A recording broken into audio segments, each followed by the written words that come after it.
बिस्मिल्लाहिर्रहमानिर्रहीम। अस्सलामुअलैकुम। कैसे हैं आप सब? मैं हूं सना और अपने चैनल मनो सलवा इजी कुकिंग विद सनाज माम में आप सबको वेलकम करती हूं। तो वीडियो पसंद आए तो लाइक कीजिएगा और चैनल पर पहली बार आए हैं तो सब्सक्राइब करके बेल की आइकन को ऑन कर लीजिएगा और ऑल पर सेट कर लीजिएगा, ये टोटली फ्री है। तो सबसे पहले बिस्मिल्लाहिर्रहमानिर्रहीम, हम आपको पहले रेसिपी दिखाते हैं कि हम क्या क्या चीज़ें आज बनाने वाले हैं। आज हम प्याज के रिंग बनाएंगे। तो इस तरीके से प्याज को मैंने गोल गोल काट लिया है और इसके रिंग जो हैं वो हम अलग-अलग कर लेंगे और छोटे जो रह जाएंगे उनको पकौड़ों के लिए यूज़ कर लेंगे। तो यहाँ पर हम हरी मिर्चें भी बनाएंगे आज, और एक फ्रेंच फ्राइज़ बनाना मैं आपको सिखाऊंगी। थोड़े से मुख्तलिफ स्टाइल के होंगे। तो ये इस तरीके से काट के मैंने पानी में रख दिया है इनको। तो सबसे पहले हम मिर्चों को लेके उसके अंदर चीरा लगाएंगे। तो हम सारी 1 बाय 1 करके चीरा निकाल देंगे, और अगर आप चाहें तो इसके बीज भी रिमूव कर सकती हैं और अगर चाहें तो बीज रख सकती हैं। तो मैं इस तरह से चीरा लगाने के बाद तमाम मिर्चों के बीज भी रिमूव कर दूंगी। तो देखें, यहाँ पर मैंने मिर्चों के बीज रिमूव कर दिए हैं क्योंकि मुझे ये बीज नहीं चाहिए थे। तो इस तरीके से करने के बाद ये मेरा होममेड चाट मसाला है, जिसकी जो है वो रेसिपी मेरे चैनल पर मौजूद है। तो इस तरीके से एक एक मिर्च को लेके हम इसके अंदर चाट मसाला फिल कर देंगे। तो ये बहुत झटपट तरीका है, जब आपके पास टाइम ना हो तो आप इस तरीके से चाट मसाला फिल करें और यमी सी जो है वो मिर्चें तैयार कर लें। तो हम भी इसी तरीके से आज यही काम करने वाले हैं कि चाट मसाला भरेंगे और मिर्चों को फ्राई करेंगे। तो इस तरीके से हम तमाम अपनी मिर्चें जो है वो भर चुके हैं। इसके बाद हम इसके अंदर मज़ीद खटास पैदा करने के लिए लीमू ऐड करेंगे। लीमू तो हर घर में होता है क्योंकि शरबत बनता है, तो लाजमी रूह अफ़ज़ा या जामी शीरी के अंदर जो है हम डालते हैं लीमू। तो मैं भी इस तरीके से इसके अंदर लीमू ऐड कर रही हूँ। अगर आपके पास लीमू ना हो तो आप इसकी जगह कुछ ड्रॉप जो है वो सिरके के भी डाल सकते हैं। तो इस तरीके से मिर्चें जो हैं वो मैंने ये कर ली हैं। इसके बाद हम बेसन तैयार करेंगे। तो सबसे पहले मैंने बेसन लिया है 1 चम्मच और उस पर थोड़ा सा लिया है, और इसके बाद मैं इसमें लाल मिर्ची पाउडर ½ टीस्पून डालूंगी, और साथ ही इसके अंदर जाएगी हल्दी ½ टीस्पून, और इसके साथ इसमें नमक जाएगा हस्बे जायका, मैं ½ टीस्पून डाल रही हूँ, और इसके साथ ही कलौंजी जाएगी जो सुन्नत नबी सल्लल्लाहु अलैहि वसल्लम है, मैं चुटकी भर डालूंगी, और साथ में ये अजवाइन है, इसको मैं इस तरीके से हथेली से क्रश करके डालूंगी तो खुशबू बहुत अच्छी इसके अंदर डेवलप होगी।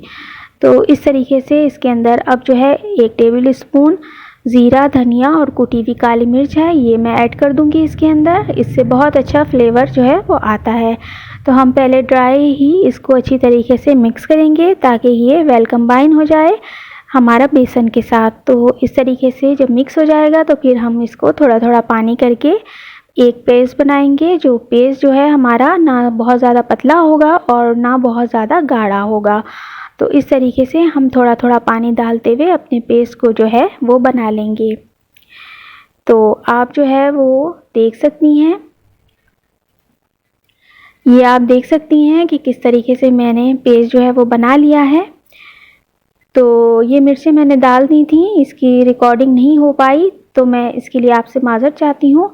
तो इस तरीके से मिर्चें मैंने डिप करके इसके अंदर फ्राई करके ये निकाल ली हैं। तो आप देख सकते हैं कि ये किस तरीके से रेडी हुई हैं। तो बस इन मिर्चों को निकाल लेंगे और इसके बाद जो है हम इसी बैटर के अंदर प्याज के लच्छों को डालेंगे, और तमाम लच्छे जितने भी इसमें आ सकते हैं एक वक्त में वो डालने के बाद हम इसको डिप करके तेज़ तेल के साथ अंदर फ्राई करेंगे। तो जितनी भी क्वांटिटी होगी हमारे स्पेस में कढ़ाई में, तो हम उतनी ही इसके अंदर डाल देंगे, और हमने 2 से 3 मिनट इसको बिल्कुल जो है वो छेड़ना नहीं है, ताकि इसका बैटर जो हमने इसके साथ ऊपर लगाया है प्याज के वो अच्छी तरह से इसके ऊपर जुड़ जाए। तो आप देख सकते हैं इसकी शक्ल, तो ये कितने अच्छे लग रहे हैं। आप देख सकते हैं जब ये एक साइड हो जाएं तो हम इसको पलट देंगे और फिर दूसरी साइड भी हम इसको क्रिस्पी होने तक फ्राई कर लेंगे। तो आप देख सकते हैं कि ये किस तरीके से फ्राई हो रहे हैं। तो जब ये फ्राई हो जाएंगे तो आप इसको इस तरीके से निकाल लीजिएगा। तो हमारे बहुत अच्छे से ये फ्राई हो गए हैं।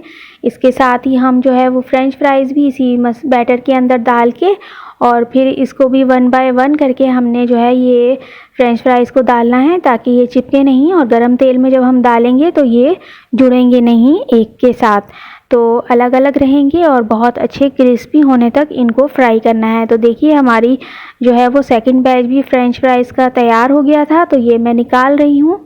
तो आप देख सकते हैं माशाल्लाह से बहुत अच्छे जो है वो क्रिस्पी तैयार हुए थे। तो आप भी बनाइएगा और मुझे इसका फ़ीडबैक दीजिएगा कि आपकी रेसिपी कैसी तैयार हुई।